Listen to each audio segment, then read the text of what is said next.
Hello my friends, today's video is entitled Imagine Your Clutter Gone. Okay, so imagination plays a big part in success. I don't know if you knew that, but it's called visualization, which is simply imagining. So the first thing I want you to do is imagine your home the way you'd really like it to be. Don't be unrealistic, however. If you are unrealistic, you will never be satisfied with what happens, because reality is that if you have children, you're going to have little messes all the time. Reality is if you have too much stuff in your house and you refuse to get rid of it, you're going to have clutter all the time. Reality is that sometimes you're not going to feel well, or you're going to have company, and you're not going to have that Pinterest perfect house. So that's not what I want you to imagine. I want you to imagine your house streamlined. Imagine when you walk into your living room, you have furniture. You might have carpet or a rug on the floor. You may have some books in a bookshelf. You might have a throw and some throw pillows. But basically, that room is streamlined. If you have little children, who's to say? You might have a little stove set in the corner and a little box of toys. Don't make your living room a toy room. There's no need for a toy room. I know that seems to be a modern thing that people are doing now, and you might not even think it's so modern, but I will tell you that that's why you always have a mess in your house if you have a toy room, because that just means that the children have learned that they can just sling their toys all over the place, and you're going to say, it's the toy room, shut the door.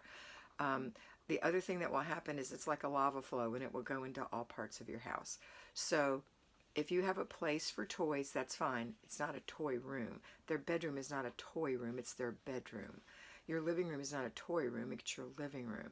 The tub is not a toy container. It's a bathtub. So rethink the reality of your home before you streamline. Now, if you choose to have a toy room, don't take that personally. You can have a toy room, but you have to understand the reality of it.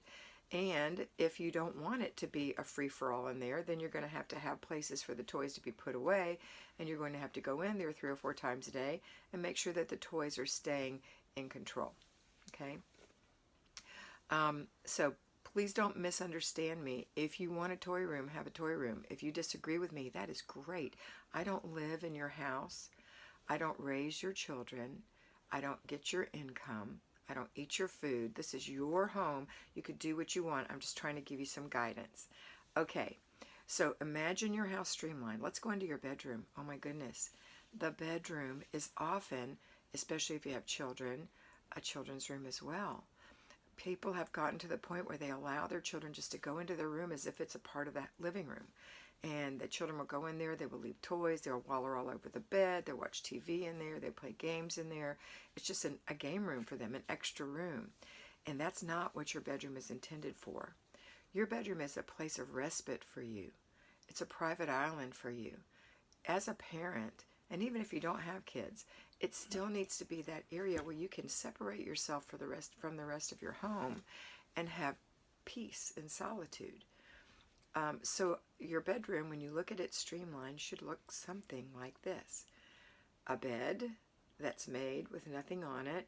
I mean, I'm not saying you can't have decorations on it, pillows and throws and things, but basically it doesn't have laundry on it or anything like that.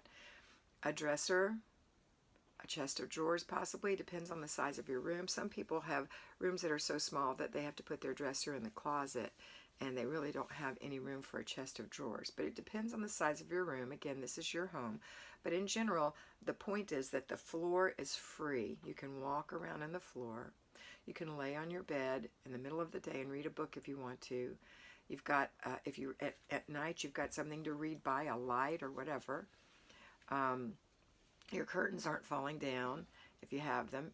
Your blinds are clean. Your ceiling fan is clean if you have one of those. When you open the closet, your clothes are arranged in there.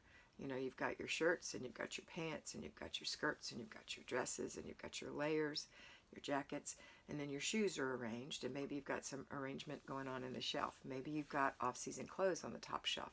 Depends on how big your closet is. Maybe you have to store your off-season clothes in vacuum bags under the bed. There is no right or wrong. It just needs to be stored away so that you have what you're wearing this season is available. The same on your husband's side of the closet. The tops of your dressers are fairly clear. You might have some decorations, maybe your jewelry box, maybe your brush and comb, whatever, on your dresser. And when you walk in your room, it just looks peaceful. It could be a whole lot more formal than this. You might have a huge bedroom with a sitting area and a balcony. That's good too. But it's all good. The smallest little bedroom can still be your area of solitude. You just have to let the children know that they can't come into your room. That's your room. You don't just go in, hopefully you don't just go into your children's room and lay on their bed and read a book in the middle of the day, or if you ever had time to read a book, or sit in their room and cut out coupons. Whatever you're doing, I hope you're not cutting coupons. It's a huge time waster. But whatever you're doing, you don't go in their room to do it. It's their room. It's their room. It's their little area of solitude and respite. So let's look at your laundry room. Let's imagine you have a laundry room. It might just be a laundry closet. It might be a washer and dryer in the corner of the kitchen. Or it might be a big room that has a deep wash tub and lots of storage. Doesn't matter. Is that area streamlined? Or is it loaded with just dirty clothes? Or even clothes that need to be folded that you haven't gotten to? So you're going to learn in this program not to do that, but to wash one load at a time. Yes, you might have 3 or 4 loads waiting to be washed, but you're never going to have 20 loads waiting to be washed. If you have a family of 12, it's possible that you have 20 loads waiting to be washed. However, if you have a family of 12, you and I both know that your adult children may even be gone already, and you have older children who are in charge of their own laundry, and that doesn't mean you're doing all 20 loads every few days. Okay? And if you have a small family, you have a couple of loads of laundry waiting to be washed. That doesn't mean that you're behind or that your house is blowing up. It means you're waiting for those loads to get big enough to wash.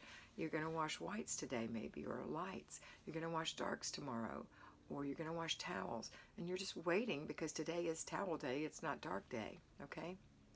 The idea is that it's a streamlined system in that room. It can be adorable with beautiful little things on the wall and pretty little curtains, but it might just be a not drywalled, raw boarded room in the basement. It still needs to be streamlined. I have seen every kind of laundry room, and I've seen them in bad shape and I've seen them in great shape. So no matter what it is, remember you can streamline it. Okay, your kitchen, the same way. Imagine your kitchen streamlined. Imagine your counters clear of everything that you don't use regularly. So if you're using your blender every single morning and you don't want to put it up every time, that's okay. You have a place for it. If you use your toaster 2 or 3 times a day or in the morning, every morning, then leave that out too. But if you don't, if you use your toaster once a week and you use your blender every week or so, then let's find a place to put them. Your crock pot needs to be put away unless you're using it every single day. Your Instant Pot needs to be put away. Your just odds and ends, bowls of stuff. You know what I mean by bowls of stuff? That fruit bowl that's full of papers and hair clips and ties, and that needs to be emptied. Maybe put some fruit in it and get those other things put away. Your paper clutter needs to be streamlined. So you're imagining your home. So this is what I want you to do today. This is your exercise. Imagine your home streamlined. Imagine your home clutter-free. And then when you start working on this program, I want you to keep that in your mind so that when you are decluttering, you know what you're working toward. Okay, that's it for today. I hope you have a wonderful day. As you can see, we're actually in New Hampshire today, so that's what you see out the window a little bit. Have a wonderful day, and always remember to be beautiful, because you are beautiful.